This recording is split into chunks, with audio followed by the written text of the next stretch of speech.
तो लास्ट के दो जो आपके वीडियोस थे करंट इलेक्ट्रिसिटी के, उसमें हमने करंट इलेक्ट्रिसिटी कॉन्सेप्ट देखे। ओम्स लॉ क्या है, करंट का हीटिंग इफेक्ट क्या है, पोटेंशियल डिफरेंस का कॉन्सेप्ट क्या है, और करंट खुद चीज क्या है, इलेक्ट्रॉन्स चीज क्या है, या करंट का फ्लो कैसे होता है, बाकी सारी चीजें देखी वहां पर। आज उन सभी कॉन्सेप्ट्स को रिवाइज करने के लिए हम कुछ क्वेश्चन सॉल्व करेंगे। तो पहला क्वेश्चन है, a current of 10 ampere drawn by a filament of electric bulb for 10 minutes. Now find amount of charge flowing through circuit. तो ये जो क्वेश्चन है ये आपके जो फर्स्ट लेक्चर हमने कॉन्सेप्ट सीखे थे, जो कि थे कि व्हाट इज करंट, उसके ऊपर। तो मैं क्वेश्चन को पहले एक्सप्लेन करता हूं कि यदि 10 एम्पियर का करंट किसी इलेक्ट्रिक बल्ब में हो 10 मिनट के लिए, तो उस बल्ब में से या उस सर्किट में से कितना आवेश है। मतलब क्वेश्चन में दिया है कि I is equal to 10 ampere, time is equal to 10 minute, हमें निकालना क्या है, Q। सो करंट की डेफिनेशन क्या है, I is equal to Q upon time T। इस क्वेश्चन हमें Q निकालना है, तो Q बराबर हो जाएगा I इंटू T। I की वैल्यू है 10 एम्पियर और T की वैल्यू है 10 मिनट। अब यहां आपको ध्यान देना है, पहले लेक्चर मैंने कहा था कि कभी भी जब आप क्वेश्चन सॉल्व करते हो तो सारी जो क्वांटिटीज हैं, जो सारी यूनिट्स आप यूज कर रहे हो आपके फॉर्मूला में, वो सब के सब एक ही यूनिट में होनी चाहिए। जैसे यहां पर SI में, तो T मिनट्स में है, हम उसे कन्वर्ट करेंगे सेकेंड में, तो 10 इंटू 60 सेकेंड। आप उसको यहां यूज कर लीजिए, 10 इंटू 600 मतलब आपका आ जाएगा 6000 कूलम। सो यदि किसी विद्युत धारा में 10 एम्पियर करंट है और यह करंट 10 मिनट के लिए फ्लो हो रहा है, तो उस विद्युत सर्किट में या उस इलेक्ट्रिक बल्ब में कितना आवेश होगा, 6000 कूलम। तो आइए अब देखते हैं अगला question. So question number 2, find the work done to move 10 coulomb charge across the potential difference of 6 volt।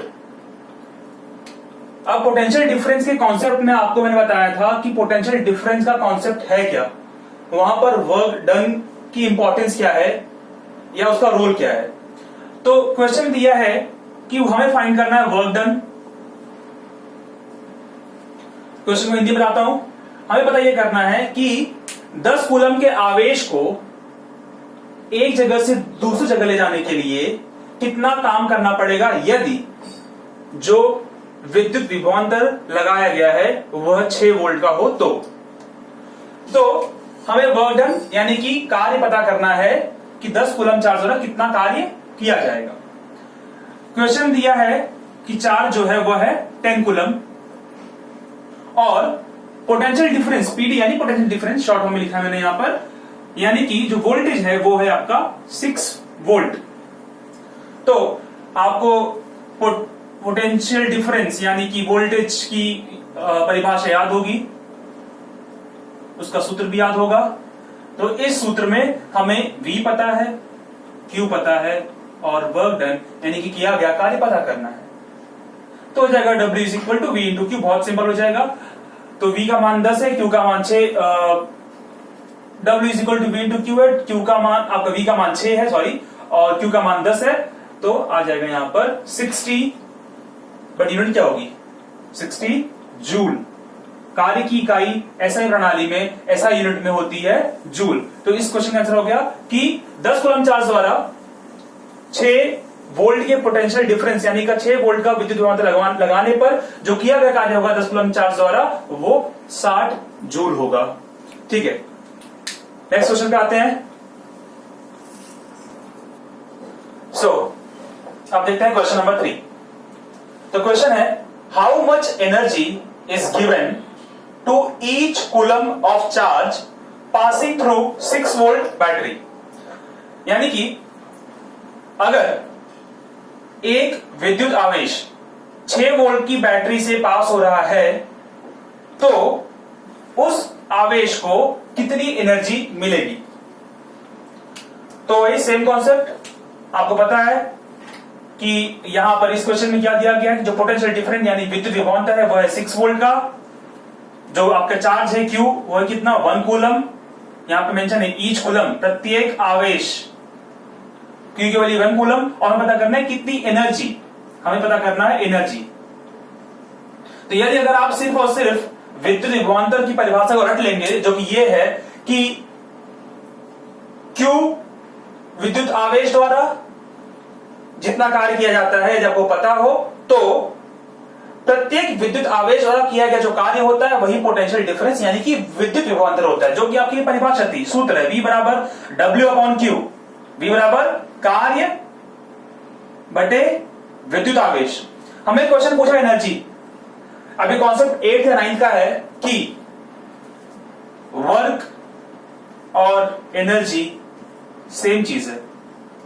Reason हमको पता है, आपके पास जितनी एनर्जी होगी आप उतना ही काम कर सकते हैं, जितनी क्षमता होगी उतना ही कार्य कर सकते हैं। मतलब क्वेश्चन में भले बोला है कि फाइंड आउट एनर्जी, पर एक्शन निकालना क्या है, वर्क। सो V बराबर W/Q, हमें निकालना है W is equal to V into Q। Same last question हो गया, V की वैल्यू 6 है, Q की वैल्यू 1 है, और आंसर जाएगा 6 जूल। सो 1 कूलम आवेश पे यदि एक 6 वोल्ट की बैटरी हम यूज करते हैं तो 1 कूलम आवेश जो है वो कितनी एनर्जी देगा आपको, 6 जूल की एनर्जी देगा। अभी जो मैं यहां बोल रहा हूं 6 जूल की एनर्जी देगा, उसका कुछ इंपॉर्टेंस है जो कि मैं आपको इस लेक्चर के लास्ट में बताऊंगा।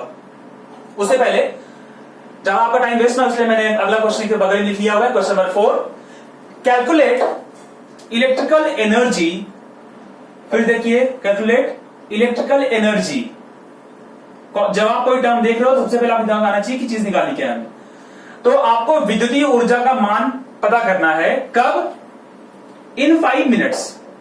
ठीक है, तो calculate electric energy produce in 5 minute when a current of 2 ampere. आपको करंट का मान दिया है, विद्युत धारा का मान कितना है 2 एम्पियर, टाइम दिया हुआ है 5 minute, is sent through a conductor, किसी विद्युत चालक में से यदि 2 एम्पियर करंट 5 मिनट के लिए प्रवाहित किया जाए, और करंट कंडक्टर पे जो पोटेंशियल डिफरेंस लगाया गया यानी कि विद्युत विभवांतर लगाया गया वो है 500 वोल्ट। तो हमें पता करना है कि इस सिनारियो में कितनी इलेक्ट्रिकल एनर्जी, कितनी विद्युतीय ऊर्जा होगी। तो देखते क्या दिया है, टाइम दिया हुआ है 5 मिनट। सबसे पहले यहीं पर कोई यूनिट हो आप उसको तुरंत के तुरंत SI यूनिट में कन्वर्ट कर लीजिए, तो 5 मिनट हो जाएगा 5 इंटू 60 सेकेंड्स। अगला चीज I दिया है यानी कि विद्युत धारा 2 एम्पियर। अगली चीज पोटेंशियल डिफरेंस यानी कि विद्युत विभवांतर V कितना है 500 वोल्ट्स। निकालना क्या हमें, इलेक्ट्रिकल एनर्जी, विद्युतीय ऊर्जा।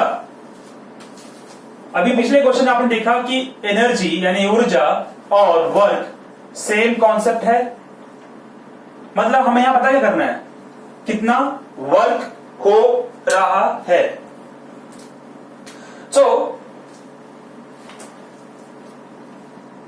अब वर्क निकालने के लिए आपके पास सूत्र ये वाला जो आपने पिछले क्वेश्चन देखा, V बराबर W/Q। हम यहां से अगर V का मान पता हो, Q का मान पता हो, आप वर्क निकाल सकते हैं। तो इस क्वेश्चन में हमें पहले Q पता करना होगा, तो इसीलिए क्वेश्चन आपको पहले से T दिया गया है और I दिया गया है। तो I इज इक्वल टू होता है I/T, sorry I is equal to Q/T। यहां से मिल जाएगा Q is equal to I into T। I का मान कितना है 2 एम्पियर, T कितना है 300 सेकेंड्स, यानी यहां से जाएगा 600 कूलम।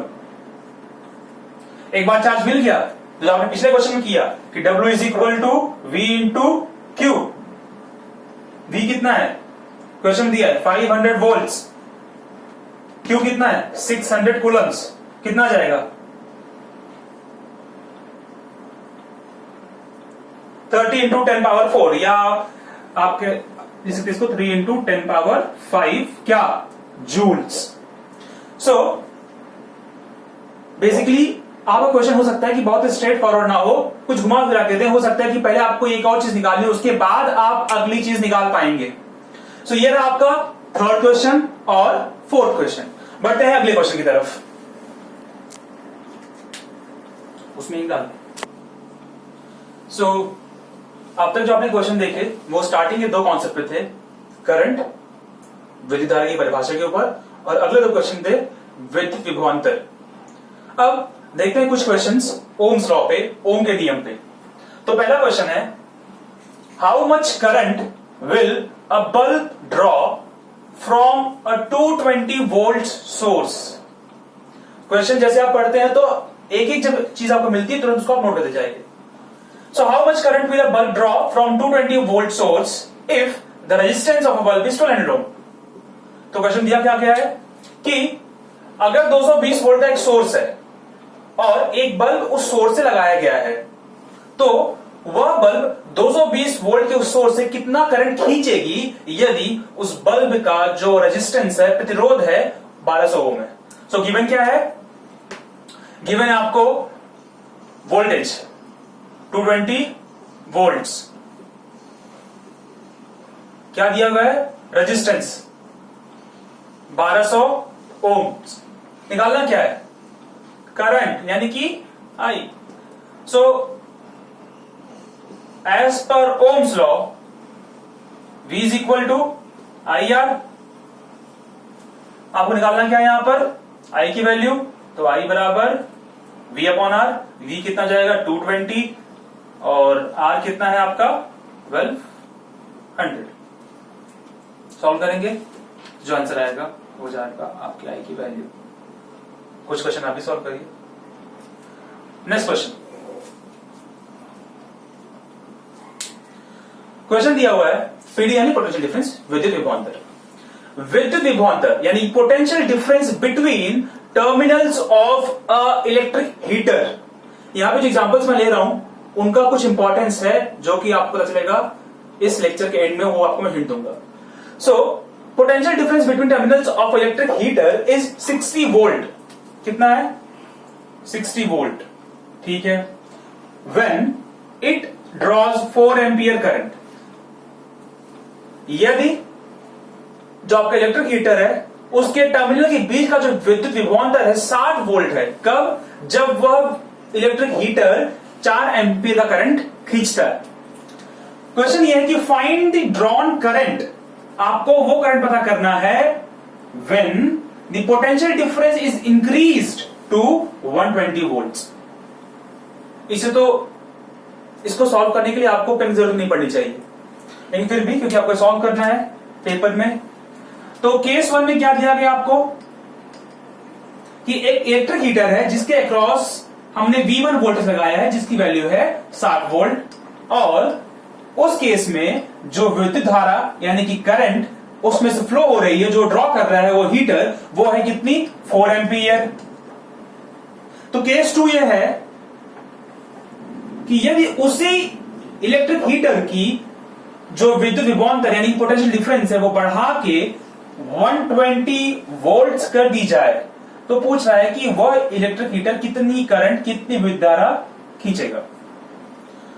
सो अगर एक लाइन में से जवाब देना हो तो यह होगा कि आपको ओम्स लॉ पता है। ओम्स के लॉ से हमें यह बात पता है, यह कॉन्सेप्ट पता है कि अगर आप विद्युत विभवांतर बढ़ाते हो तो विद्युत धारा भी बढ़ेगी। क्यों? Because potential difference and electric current are directly proportional. जब देखिए यहां पे आप वोल्टेज को क्या कर रहे हो? आप डबल कर रहे हो, तो करंट क्या हो जाएगा? डबल हो जाएगा। यानी कि जो सेकंड केस में आई आएगा वो कितना आएगा? 8 एम्पियर। ये आपका आंसर हो गया, ये हो गया आपका आंसर। लेकिन आप इसी चीज को सॉल्व कर सकते हो कैसे? अगर आपको ठीक से ना पता तो आप क्या करोगे? आप केस 1 लोगे, आप केस 1 का यूज करके पहले आप इलेक्ट्रिक हीटर का रेजिस्टेंस निकालोगे, V1, I1 और R1। आपको मिल जाएगा रेजिस्टेंस R1। लेकिन जब आपकी जो इलेक्ट्रिक हीटर वो तो सेम रखी है, तो हीटर का जो प्रतिरोध है, जो रेजिस्टेंस है, वो तो कम या ज्यादा नहीं होगा। आप सिर्फ और सिर्फ वोल्टेज को कम ज्यादा कर सकते हो, जिसको कम ज्यादा करने से करंट कम ज्यादा हो सकती है, लेकिन रेजिस्टेंस कम ज्यादा नहीं होगा। तो आप पहला केस यूज करके रेजिस्टेंस निकाल लीजिए, सेकंड केस रेजिस्टेंस वही होगा, रेजिस्टेंस आपको पता है, वोल्टेज आपको पता है, आप करंट निकाल सकते हो। पर ऐसे करना ही क्यों? जब ओम्स लॉ दिया गया कि डायरेक्टली प्रोपोर्शनल है, वोल्टेज दुगना हो रहा है तो करंट भी दुगना होगा। तो ये हो गया आपका 2 क्वेश्चंस ओम्स लॉ पे। देखते हैं अगले क्वेश्चंस। तो 2 क्वेश्चन हम देखे ओम्स लॉ पे। आपका जो अगला कॉन्सेप्ट हमने सीखा था वो था heating effect of electric current, यानी कि विद्युत धारा का ऊष्मीय प्रभाव। अब उसके ऊपर देखते हैं 2 क्वेश्चंस। पहला क्वेश्चन है, an electric ion consumed energy at the rate of 880 what. जो आपका डेटा है पहले आप उसको अंडरलाइन कर लीजिए, देखते हैं क्या है वो। When the heating is at maximum rate, एक इलेक्ट्रिक आयन यानी एक विद्युत स्त्री 880 वॉट के रेट से एनर्जी को कंज्यूम कर रही है। कब? जब हीटिंग जो है वो मैक्सिमम रेट पे, आपने जो विद्युत आयन है आपका विद्युत आयन जो आपका विद्युत स्त्री है उसको आपने मैक्सिमम पे रखा हुआ है, तब वो 880 वॉट के रेट से एनर्जी खा रही है। और जब आप मिनिमम रेट पर रखते हैं तो वह 440 वॉट की एनर्जी खा रही है। इफ द अप्लाइड वोल्टेज, यानी कि जो आपके घर का जो बोर्ड है उसमें जो वोल्टेज है वो 220 वोल्ट का हो, तो हमें यह पता करना है कि what will be current and resistance in each case. तो आपके पास 2 केसेस है यहां पर। पहला केस है कि when heating is at maximum rate, and second case है when heating is at minimum rate. लेकिन ध्यान देने वाली बात यहां पर यह है कि क्वेश्चन में मेंशन है electric ion consume energy at the rate of 880 what. तो ये 880 वॉट, ये एनर्जी क्या होती है? जूल। क्वेश्चन में दिया है वॉट, यानी कि क्या है? लास्ट लेक्चर में एक कॉन्सेप्ट बताया था कि अगर आपको इलेक्ट्रिकल एनर्जी पता हो तो आप पावर भी निकाल सकते हैं। हीटिंग इफेक्ट से हमने ये देखा था कि एनर्जी कितनी होगी, H equal to I square RT, heat कितनी होगी। लेकिन अगर आप आई स्क्वायर RT जो T है वो इस साइड लाएंगे तो वो क्या बन जाएगा? एनर्जी अपॉन टाइम, मतलब work upon time. Work upon time क्या होता है? वर्क अपॉन टाइम क्या होता है? पावर। क्योंकि कार्य करने की दर को क्या कहते हैं? शक्ति। The rate at which the work is done is power. तो क्वेश्चन में पावर दिया हुआ है। सो केस 1 जो है, पावर कितना है? P1 लिखते हैं इसे। P1 दिया हुआ है आपको 880 वैट। अच्छा, वोल्टेज कितनी है? 220 वोल्ट का। वैसे तो होगा नहीं कि आप अपने घर में एक बार केस 1 में किसी एक सॉकेट लगाएंगे जहां पे 220 वोल्टेज होगा और अगले में 420। वोल्टेज हमेशा सेम रहेगा। सिर्फ आप विद्युत स्त्री से जो वहां पर नॉब दिया गया उसका यूज करके हीटिंग के रेट को मैक्सिमम या मिनिमम कर सकते हैं। सो दोनों केस में वोल्टेज सेम है 220 वोल्ट का। तो आपको ईच केस में करंट निकालना है और रेजिस्टेंस निकालना है। तो पहले फर्स्ट केस देखते हैं। लास्ट लेक्चर में आपको याद होगा कि P is equal to VI। नहीं याद है? देख लेते हैं। H जो था एज पर दी जूल्स हीटिंग इफेक्ट जो था वो था H is equal to I square RT। H क्या है? एनर्जी, ऊर्जा है। मुझे क्या चाहिए? पावर शक्ति क्या होती है? ऊर्जा बटे समय, ऊर्जा एनर्जी अपॉन टाइम। आप निकाल के चले जाइए तो ये जाएगा H अपॉन T, मतलब यही क्या हो गया आपका? पावर। तो power is equal to I square R। Ohm के लॉ में आपको पता है कि I इंटू R क्या होता है? V। तो I इंटू R क्या हो जाएगा? V। तो P क्या हो गया? VI। वही मैं यूज कर रहा हूं। So P is equal to VI हमें पता है। अगर आपको क्लिक नहीं हो रहा है कि कौन सा फॉर्मूला यूज करना है तो आप पहले यहां से डिराइव कर लीजिए। हार्डली इसको डिराइव करने में 30 सेकंड जाएंगे, लेकिन क्लियर होगा कि आप सही कर रहे हैं या नहीं। सो फर्स्ट केस में जो P1 है वो है 880 वैट, वोल्टेज 220 और करंट हमें निकालना है I1, फर्स्ट केस का करंट। सो I1 क्या हो जाएगा? I1 is equal to 4 ampere. अगर आपको I पता है, आपको V पता है, तो R कैसे निकालेंगे आप? Ohm's law. फिर से आप पिछले वाले क्वेश्चन पे आगे, कॉन्सेप्ट पे आगे कि V is equal to IR। यहां पर V हमें पता है I1 और R1। सो R1 निकालना है हमें। R1 क्या हो जाएगा? V upon I1। V कितना है? 220 वोल्ट। I1 कितना आया? 4 एम्पियर। आपको यहां से रेजिस्टेंस मिल जाएगा ओम्स में। सिंपल मैथ से सॉल्व कर लेंगे इसे, नो डाउट। यही सेम चीज केस 2 में करना है, उसे अलग करने की जरूरत है क्या? जहां पे 880 है वहां पे 440, वोल्टेज सेम है, करंट आप निकाल लेंगे यहां से। आप ऐसे कर सकते हैं, 440 से 220 कितना आ जाएगा? I1 वैल्यू 2 एम्पियर, I1 आ गया, क्या निकालना है? Resistance. V is equal to I2 R2, I2 कितना आया था? 2 एम्पियर, वोल्टेज पता है कितना? 220, 220 अपॉन 2 कितना जाएगा? 110 ओम। वर्बली क्वेश्चन हो गया। सो क्लियर है? बढ़ते हैं अगले क्वेश्चन पे। सो नेक्स्ट क्वेश्चन है 220 जूल यानी कि 220 joule heat is produced each second. So पहला काम क्या है? पहले काम यह है कि फाइंड करिए कि क्वेश्चन दिया क्या क्या है। हीट दी हुई है कितनी? 220 joule. Produced each second, time दिया हुआ है 1 second in 8 ohm resistor. Okay, प्रतिरोध दिया हुआ है कितना है? 8 ओम का प्रतिरोध है।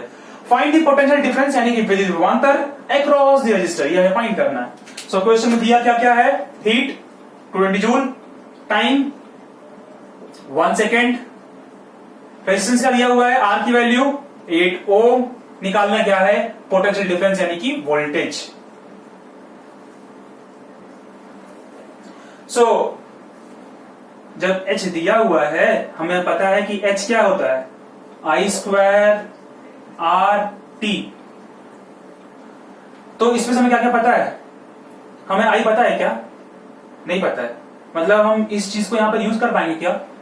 कि कहीं पर मुझे I दिख नहीं रहा है वहां पर, और वोल्टेज मुझे निकालना है, तो इसका कोई और फॉर्म कौन सा?